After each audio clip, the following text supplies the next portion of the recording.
என் நெஞ்சில் குடியிருக்கும்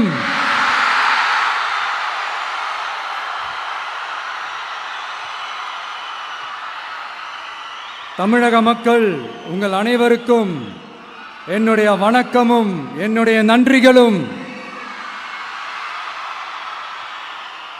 குறிப்பா திருச்சி கிழக்கு தொகுதி மக்கள் உங்கள் அனைவருக்கும் என்னுடைய ஸ்பெஷல் வணக்கமும் ஸ்பெஷல் நன்றிகளும். இதை நான் ஏன் இப்படி சொல்றேன்னா, என்னை இப்போ பெரம்பூர் தொகுதி எம்எல்ஏன்னு தான் சொல்லுவாங்க.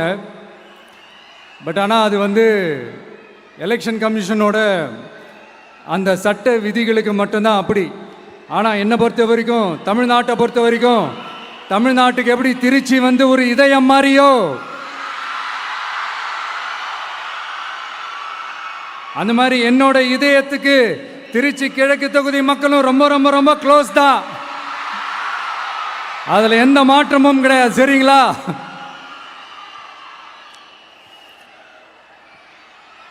ஆட்சிக்கு சில வாரங்கள் கூட ஆகலை. 6 மாதம் அமைதியாக இருப்போம்னு சொன்னவங்களாம் 6 நாள் கூட அமைதியாக இருக்க முடியல. ஆட்சிக்கு 1/2 மணி நேரத்திலே ஆரம்பிச்சிட்டாங்க.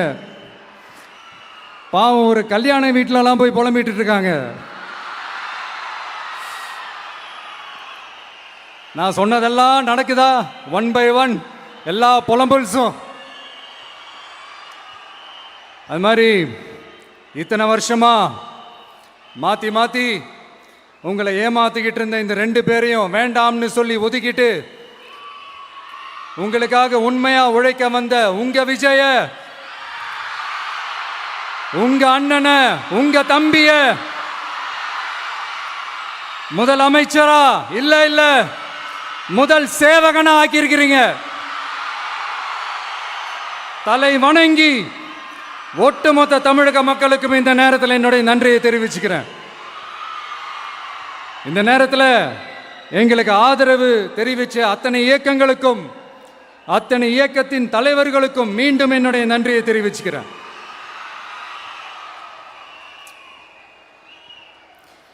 புரட்சி தலைவர் எம்ஜிஆர் அவர்களுடைய முதல் தேர்தலில் கூட இந்த அளவுக்கு ஒரு ஓட் பர்சன்டேஜ் வாங்கலை அப்படின்ட்டு நிறைய பேர் சொன்னாங்க. ஆனால் நீங்கள் டிவி கேட்க அவ்வளோ நீங்கள் ஆதரிச்சிருக்கிறீங்க. நான் எம்ஜிஆர் அவர்களோடலாம் நான் கம்பேர் பண்ணல. எம்ஜிஆர் தான். ஆனால் நாம் பெரியார், அண்ணா, எம்ஜிஆர் அவர்கள் வழியில் ஒரு அன்பா உழைக்க வந்த உங்க விஜய், அவ்வளவுதான். 1977 நீங்க போடாத ஓட்டை 2026 நீங்க போட்டிருக்கிறீங்க. என்ன ஒன்று, இன்னும் கொஞ்சம் அதிகமாக ஆதரிச்சிருந்தீங்கன்னா கொஞ்சம் நல்லா இருந்திருக்கும். பட் பரவாயில்ல, ஃப்யூச்சரில் வரப்போகிற எல்லா தேர்தலையும் உங்களுடைய முழு சப்போர்ட்டை என்னால் வாங்க முடியுன்ற அந்த ஒரு நம்பிக்கை இப்போ என் மனசில் ரொம்ப ஆழமாக பதிஞ்சிருக்கு. ஏன்னா நீங்கள் அமைச்சு கொடுத்துருக்கிற இந்த ஆட்சியில் எல்லா நன்மைகளையும் நீங்கள் கண்கூடா பார்க்க தான் போறீங்க அப்படின்ற அந்த கான்ஃபிடென்ஸும் இப்போ என் மனசில் ரொம்ப ஆழமாக பதிஞ்சிருக்கு. யார் எந்த நிலைமைக்கு எந்த பொசிஷனில் போனாலும் இந்த கிண்டலும் கேலியுமா பேசுறது இருக்கத்தானே செய்யும். நம்மளை பற்றி, நம்ம அரசியலை பற்றி, நம்ம பேச்சை பற்றி இந்த கிண்டலும் கேலியுமா பேசிட்டு தானே இருப்பாங்க. அவங்க எல்லாருக்குமே என் சைட்லேருந்து ஒரே ஒரு ரிக்வெஸ்ட், தயவு செஞ்சு நிப்பாட்டிடாதீங்க. தயவு செஞ்சு கண்டினியூ பண்ணுங்க. நீங்க தான் என்னோட எனர்ஜி ஃபோர்ஸ். நீங்க பேசிக்கிட்டே இருங்க. நான் மக்களுக்கு தேவையான நல்லதை செஞ்சுக்கிட்டே இருப்பேன். அடுத்து இப்போ நம்ம புதுசாக அந்த சூட்லாம் போட்டு வரோம்ல, அதை பற்றி கூட நிறைய பேர், ஏன் நாமெல்லாம் கோட் சூட்லாம் போடக்கூடாதா? அதிகாரம் செய்கிறவங்களும் ஆதிக்க சக்திகளும் மட்டும்தான் கோட் சூட்லாம் போடணுமா என்ன? அப்பெல்லாம் எதுவுமே கிடையாது. நான் என்ன கலராக போட்டு வரேன், 2 கலர்.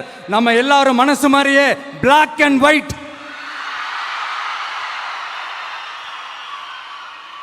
எல்லாத்திலையும் பிளாக் அண்ட் ஒயிட்டா இந்த விஜய் இருப்பான் அப்படின்னு காட்டுறதுக்கு தான் அந்த கலர். அடுத்து அந்த பிளாக் கூட யாரை குறிக்கும் எதை குறிக்கும்ன்றது நான் சொல்லி தான் தெரியணும்னு அவசியம் இல்லை, அது உங்களுக்கே நல்லா தெரியும். எல்லாத்துக்கும் இப்படி வழக்கம் சொல்லிக்கிட்டு நசன் பேசுகிற டைப்பும் நம்ம கிடையாது. உங்களுக்கே தெரியும், அதிகபட்சமாக எல்லா மீட்டிங்கிலும் 20 நிமிஷம்குள்ளே தான் நான் பேசியிருக்கிறேன். அதனால் இப்போ மக்கள் என்கிட்ட என்ன சொல்கிறாங்க அப்படின்னா, இந்தப்பா விஜய், நீ எங்களுக்காக உழைக்கிறதுக்காக வந்திருக்கிற, அந்த வேலையை மட்டும் பாரு, உன்னை பற்றி பேசுகிறவங்கள நாங்கள் பார்த்துக்கிறோம் அப்படின்னு சொல்லிட்டாங்க. சரி, ஆனது ஆச்சு. இப்போ என்ன, உனக்கு எதிரிகளே இல்லையா அப்படின்லாம் கேட்டால் அப்படிலாம் நான் சொல்ல மாட்டேன், அப்படிலாம் நான் நினைக்கவும் மாட்டேன், அப்படி நினைக்கவும் கூடாது. இப்பவும் சொல்கிறேன், அரசியல் ரீதியாக சொல்கிறேன், 2 பேருக்கு நடுவில் தான் போட்டியே. ஒன்று இன்னொன்று, எஸ், ஒன்று டிவிக்கு, இன்னொன்று டிஎம்கே. இதுக்கு நடுவில் வேற யாருக்கும் எந்த வேலையும் கிடையாது. ஏதாவது இருக்குன்னு சொல்றீங்க? எலெக்ஷனுக்கு முன்னாடியும் அவங்களுக்கு ஒரு வேலையும் இல்லை, இப்ப எலெக்ஷனுக்கு அப்புறம் சுத்தம். ஆனா இந்த திமுகவும் மற்றும் பலரும் ஒன்னா சேர்ந்துக்கிட்டு இந்த விஜயோட ஆட்சி வந்துடக்கூடாதுன்னு சொல்லி ஒரு கூத்து ஒன்று பண்ணாங்களே, அந்த கடைசி 5 நாள், அடாடாடாடாடா, நமக்கெல்லாம் ஓஹோ இப்படியெல்லாம் கூட நடக்குமோ என்ன கூத்துங்கிறீங்க. ஆனா ஃபியூச்சர் என்னவா இருக்குன்றதை மட்டும் இப்ப நான் சொல்றேன். உங்களுக்காக உண்மையா உழைக்க வந்த இந்த விஜயா, இல்ல இந்த விஜயோட ஆட்சி அமைஞ்சிடக்கூடாதுன்னு தடுக்க நினைச்ச ஸ்டாலின் சாரா, அவ்வளவுதான். இதுக்கு நடுவில் வேற யாரும் எந்த அல்லு சில்லும் உள்ள வந்து நம்மளை தடுக்கிறதோ எதிர்க்கிறதோ ஏதாவது பண்ணாங்கன்னா நிர்வாகம் அதுக்கு பொறுப்பில்லை ராஜா, நிர்வாகம் அதுக்கு பொறுப்பில்லை. ரிசல்ட் என்னவா வரும்ன்றது அது உங்களுக்கே நல்லா தெரியும். நம்மளை ஏளனமா பேசுறதா நினைச்சு அவங்களுக்கு ஆப்பு வச்சுக்கிறாங்க. திமுக நம்மளை தடுக்க, திமுக நம்மளை எதிர்க்க, திமுக நம்மளை அவமானப்படுத்த அத்தனையும் நமக்கு நன்மையே.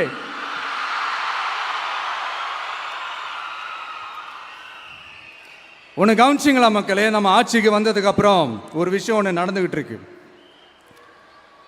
இது இந்த ஜென்சி தலைமுறையை அட்ராக்ட் பண்றதுக்காக இங்கிலீஷ் தமிழ் கலந்த அறிக்கை, அது சொல்ல வந்த நினைச்சிங்களா? அந்த காமெடி எல்லாம் கிடையாது. அடுத்து இந்த ரியாலிட்டியை மறந்துட்டு இந்த ரீல்ஸ் போடுறது, அது சொல்ல வந்தீங்களா? அந்த காமெடியும் கிடையாது. இது சீரியஸாக ஒரு விஷயம் நடந்துகிட்டு இருக்கு. முன்னெல்லாம் சட்டசபையில் யார் பேசுனா நமக்கு என்ன, யார் அடிச்சுக்கிட்டா நமக்கு என்னன்னு இருந்த கூட்டம்லாம் இப்போ சட்டசபையில் என்ன நடக்குது, என்ன பேசிக்கிறாங்கன்றது ரொம்ப உன்னிப்பாக கவனிக்கிறாங்க. கவனிச்சிங்களா? திமுக ஸ்டைல்லையே சொல்லணும்னா ரீல்ஸ் போட்ட கூட்டம்லாம் இப்போ நியூஸ் பார்த்துக்கிட்டு இருக்கிறாங்க. அதில் நமக்கு சந்தோஷம் தான், பெருமை தான். நம்மளுடைய யங்ஸ்டர்ஸ், நம்ம பெண்கள் எல்லாம் அந்த அரசியல் என்னன்னு தெரிஞ்சுக்கணும், அந்த அரசியல் என்னன்னு புரிஞ்சுக்கணும்னு அப்படி ஒரு விழிப்புணர்வு ஏற்பட்டிருக்கு. அதில் எங்களுக்கு சந்தோஷம்தான். இதெல்லாம் யாரால நடந்திருக்கின்றது நான் சொல்லி தான் உங்களுக்கு தெரியணும்னு அவசியம் இல்லை, அது உங்களுக்கே நல்லா தெரியும். இப்படிப்பட்ட நம்ம தெய்வங்களை, இப்படிப்பட்ட நம்ம மக்களை தற்குறின்றது இன்னமும் சொல்லிக்கிட்டு இருக்கிறாங்க. நான் காஞ்சிபுரத்தில் சொன்னதை தான் இங்கே நான் திரும்பவும் ரிப்பீட் பண்ணுறேன். நீங்கள் தற்குறின்னு சொன்னீங்களே, அவங்க தான் உங்களோட அரசியல் வாழ்க்கையே ஒரு கேள்விக்குறி ஆக்கியிருக்கிறாங்க. கேள்விக்குறி ஆக்கிட்டாங்க, இன்னமும் ஆக்க போறாங்க. அன்னைக்கு நான் சொன்னப்போ சிரிச்சவங்களாம் இன்னைக்கு என்ன பண்ண போறாங்களோ. உண்மையை சொன்னாதான் அந்த கூட்டத்துக்கு கசக்குமே. உண்மையிலே நீங்க மக்கள் மனசை புரிஞ்சு வச்சிருந்தீங்கன்னா நீங்க இப்படி மக்களை தப்பாவே பேசியிருக்க மாட்டீங்க. அது என்ன, அப்புறம் அரசியல் புரிதல் இல்லாம மக்கள் நமக்கு ஓட்டு போட்டுட்டாங்களாம். இந்த கவர்ச்சியில மயங்கி மக்கள் நமக்கு ஓட்டு போட்டுட்டாங்களா? நான் என்ன, சரி விடுங்க.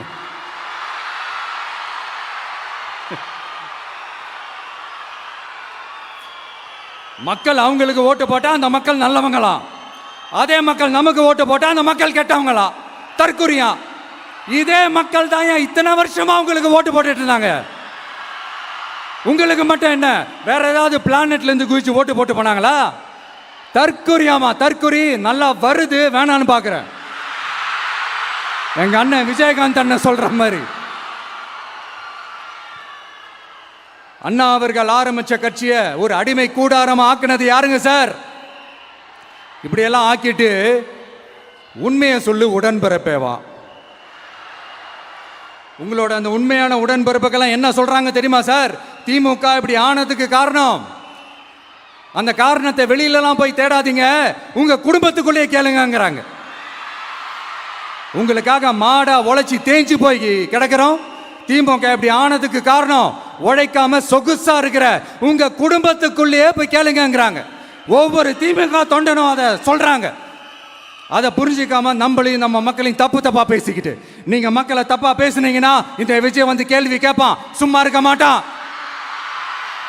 இந்த விஜயும் தமிழ்நாட்டு மக்களும் வேறு வேறு இல்லை. இந்த விஜய் தான் தமிழ்நாட்டு மக்களோட ஒரு உண்மையான ஒரே பிரதிநிதி. இது இன்னைக்கும் சரி, நாளைக்கும் சரி, நாளன்னைக்கும் சரி, இதுதான் நிஜம். மறுபடியும் சொல்றேன், நமக்கும் மக்களுக்கும் இடையே இருக்கிற இந்த பூர்வ ஜென்ம பந்தத்தை, அந்த உறவை ஏதோ இந்த சதிகள் சூழ்ச்சிகள் பண்ணி யாராலையும் எதுவும் கெடுக்கவே முடியாது. கெடுக்க ட்ரை பண்ணீங்க நம்ம ஆட்சிக்கெல்லாம் வரதுக்கு முன்னாடி. என்ன சதிகள், என்ன சூழ்ச்சிகள், என்னென்னலாம் பண்ணி எப்படியெல்லாம் தடுத்துடலான்னு. ஆனால் இப்போ ஆட்சிக்கு வந்த இந்த சாமானிய மக்கள் ஆட்சியை நீங்கள் இந்த எதிர்கட்சியாக இருக்கும் போது ஒன்று யூஸ் பண்ணுவீங்கள்ல, இந்த பழைய டெக்னிக்கு, அதெல்லாம் யூஸ் பண்ணி நம்மளையும் மக்களையும் பிரிச்சலாம்னு நினச்சிங்கன்னா அது ஒரு காலம் நடக்காது. மக்கள்லாம் ரொம்ப தெளிவாயிட்டாங்க சார், ரொம்ப தெளிவாயிட்டாங்க.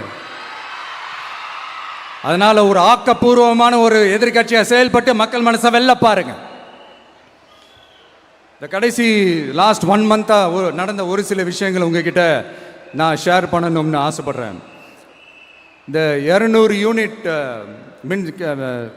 மின்சாரம், கட்டணமில்லா மின்சாரம் அறிவித்தோம். அதில் ஆல்ரெடி இருந்த 100 யூனிட் திமுக கொடுத்தது கிடையாது. மேடம் ஜெயலலிதா மேடம் இருந்தப்போ செஞ்சுட்டு போனது. ஸ்டாலின் சார் பதவி போன அந்த கடுப்பில் அறிக்கையா விட்டு தள்ளிக்கிட்டு இருக்கிறாரு. என்ன பண்ணீங்க உங்களோட ஆட்சியில்? மக்கள் பணத்தை, டாஸ்மாக்லேருந்து அடித்த அந்த பணத்தை, ஊழல் செஞ்ச அந்த ஃபைலை க்ளோஸ் பண்ணுறதுக்கு அலைஞ்சிங்க. ஆனால் இந்த விஜய் மக்களுக்கு தொந்தரவாக இருக்கிற அதே டாஸ்மாக்கை க்ளோஸ் பண்ணா.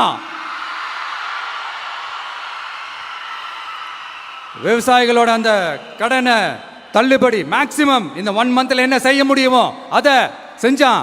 நீங்க தான் அந்த நிதி சம்பந்தமா இருக்கிற எல்லா கேட்டையும் லாக் பண்ணி வச்சுட்டு போயிருக்கிறீங்க. அதை சரி செய்ய வேணாமா? அதை ஒழுங்குபடுத்த வேணாமா? அதனால மறுபடியும் சொல்றேன், இந்த விஜய் பொய் சொல்லி ஏமாத்துறதுக்காகலாம் அரசியலுக்கு வரல. உங்க கூடவே நிக்கிறதுக்காக மட்டும்தான் அரசியலுக்கு வந்திருக்கிறேன். அதுல எந்த மாற்று கருத்துமே கிடையாது. கவலையப்படாதீங்க விவசாய பெருமக்களே. அடுத்து இந்த சட்டம் ஒழுங்கு, அது சரியில்லை இது சரியில்லைன்னு சொல்லி திமுகவும் மற்றும் பலரும் மாறி மாறி கூவுறீங்க. நான் ஒன்று கேட்குறேன், இந்த மாடல் அரசுன்னு சொல்கிறீங்களே, அதில் என்ன செஞ்சு வச்சுட்டு போயிருக்கீங்க? ஒரு ஊர் விடாமல், ஒரு தெரு விடாமல் போதைப் பொருள் கலாச்சாரம் அப்படியே ஸ்ப்ரெட் ஆகி கொட்டி கிடக்குது. அது அப்போவே இனிஷியல் ஸ்டேஜ் அதை நீங்கள் கண்ட்ரோல் பண்ணியிருந்தீங்கன்னா இத்தனை பெண்களை இழக்க வேண்டிய ஒரு சூழ்நிலை ஏற்பட்டிருக்குமா? எல்லாத்தையும் பண்ணிட்டு பழியை தூக்கி ஏன் மேலே போடுறாங்க. நீங்கள் என்ன பழி நம்ம மேலே போட்டாலும் மக்கள் நிம்மதியாக வாழக்கூடிய அந்த செயலை கண்டிப்பாக இந்த விஜய் செஞ்சு தான் காட்டுவான். அதுக்காக தான் எஃபிஷியண்டான போலீஸ் ஆஃபீஸர்ஸ் நான் அப்பாயிண்ட் பண்ணியிருக்கிறேன். எஃபிஷியண்டான அந்த போலீஸ் ஆஃபீஸர்ஸ் டீம் நான் அப்பாயிண்ட் பண்ணியிருக்கிறேன். பெண்கள் பாதுகாப்பான அந்த சிங்கப்பெண் காவல் படை நெக்ஸ்ட் வீக் அதை இனாகரேட் பண்ண போகிறோம். தப்பு செஞ்சவங்களுக்கான தண்டனை, அதுக்கான சார்ஜ் ஷீட் எல்லாமே ரொம்ப ஃபாஸ்ட்டாக ரொம்ப ஸ்பீடாக செய்கிறதுக்கான அந்த வேலையை செய்ய சொல்லியிருக்கிறோம். கோர்ட்டில் கூட தப்பு செஞ்சவங்களுக்கான அந்த கடுமையான தண்டனை வாங்கி கொடுக்கறதுக்கான அந்த வேலையையும் ரொம்ப சீக்கிரமாக செய்ய சொல்லியிருக்கிறோம். அதனால் நீங்கள் என்ன பழி நம்ம மேலே போட்டாலும் உண்மையாக உறுதியாக மக்களுக்கு தேவையான எல்லா விஷயங்களையும் இந்த விஜய் செஞ்சு தான் காட்டுவான். இப்படியெல்லாம் நம்ம சொல்கிறதுனால இவங்க என்ன சொல்லுவாங்க தெரியுமா? அவங்க தான் ஆட்சியிலே இல்லையே, அப்புறம் ஏங்க அவங்கள குறை சொல்றீங்க அப்படின்னு கேட்பாங்க. வேரில் வெந்நியை ஊற்றிட்டு போனவங்கள வெளிச்சம் போட்டு காட்டாமல் பின்ன வேற என்ன சொல்லுவாங்க? இதெல்லாம் மக்கள்கிட்ட நம்ம தெளிவாக எடுத்து சொல்லணும் இல்லையா? அதுக்காக தான் இதெல்லாம் சொல்லிகிட்டு இருக்கிறேன். நம்ம மக்களுக்காக இவ்வளோ வேலை பார்க்குறோம், ஆனால் இவங்க அதையெல்லாம் விட்டுட்டு குதிரை பேரம் பண்ணுறாரு, அது பண்ணுறாரு, இது பண்ணுறாருன்னு சொல்லிட்டு தப்பு தப்பாக கதையெல்லாம் அடித்து விட்டுக்கிட்டு இந்த தீய சக்தியும் தீந்து போன சக்தியும்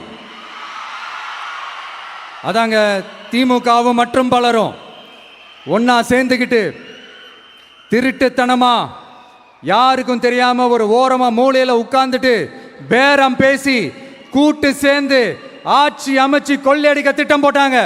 அது ஏன் தெரியுமா? உங்களோட இந்த டிவிக்கு ஆட்சி அமைஞ்சா அவங்க பொழப்பே போயிடும். அந்த கொள்ளையடிக்கிறது, லஞ்சம், ஊழல் எல்லாமே கத்தம் கத்தம். அதான் இந்த காரணம். அடுத்து ஸ்டாலின் சார், திமுக வந்து இப்போ தீய சக்தி மட்டும் இல்ல, மக்களை விட்டு ரொம்ப தூரமா போன தூர சக்தி, ஓர சக்தி, கோர சக்தி, பார சக்தி. நீங்க எப்போ இந்த தீந்து போன சக்தியோட நீங்க கூட்டு சேர்ந்துக்கிட்டு ஆட்சி அமைக்கணும்னு நினைச்சீங்களோ அப்பவே இந்த திமுக தூர்ந்து போன சக்தியாகவும் ஆயிடுச்சு. நீங்களாம் நம்மளை பத்தி அவதூறு பேசலாமா சார்? இது நியாயமா? மக்களை இவ்வளவு பெரிய மக்கள் சக்தி நம்மளோடு இருக்கும் போது நமக்கு எதுக்கு வேற அரசியல்?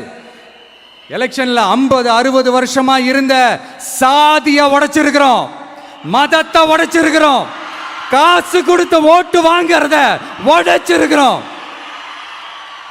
நாம எது செஞ்சாலும் கான்ஸ்டிடியூஷன்ல தான் செய்வோம். நாம சிங்கிள் மெஜாரிட்டி வாங்கி இருந்தாலும் நம்மளை நம்பி முறையா கூட்டணியில கட்சியில ஆதரிக்க வர்றவங்களை அரவணைச்சு தான் இருப்போம். நான் இப்பவும் மீண்டும் டிக்ளேர் பண்றேன், டிவிகே ஆட்சி எந்த பாகுபாடும் இல்லாம எல்லாருக்குமான ஒரு ஆட்சியா தான் இருக்கும். அதுல எந்த மாற்றமும் கிடையாது. ஸ்டாலின் சார் மாதிரி ஊசலாட்டம் இருக்கவே இருக்காது. மதச்சார்பற்ற கொள்கையில சமரசமே இல்லை. மாநில உரிமைகளை விட்டு கொடுக்கவே மாட்டோம். நதி நீர் உரிமைகளை விட்டு கொடுக்கவே மாட்டோம்.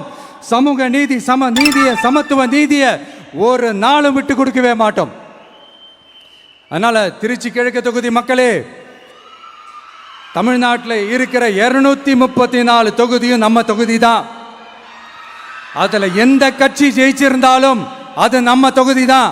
பெரம்பூரா இருக்கட்டும், திருச்சி கிழக்கா இருக்கட்டும், எனக்கு 2 கண்கள் மாதிரி.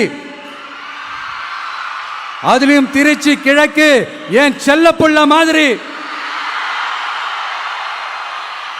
அதனால வரப்போற இடைத்தேர்தல்ல உங்க வீட்டில் இருக்கிற ஒருத்தரை, உங்கள ஒருத்தரை தான் வேட்பாளரா நிக்க வைக்க போறோம். நீங்க எப்படி இந்த விஜய்க்கு ஆதரவு கொடுத்து ஓட்டு போட்டு ஜெயிக்க வச்சீங்களோ அதே மாதிரி வரப்போற இடைத்தேர்தல்ல உங்களுடைய அந்த வேட்பாளரையும் ஜெயிக்க வைப்பீங்கன்ற அந்த ஒரு நம்பிக்கை நான் முழுமையாக தான் நம்புறேன்.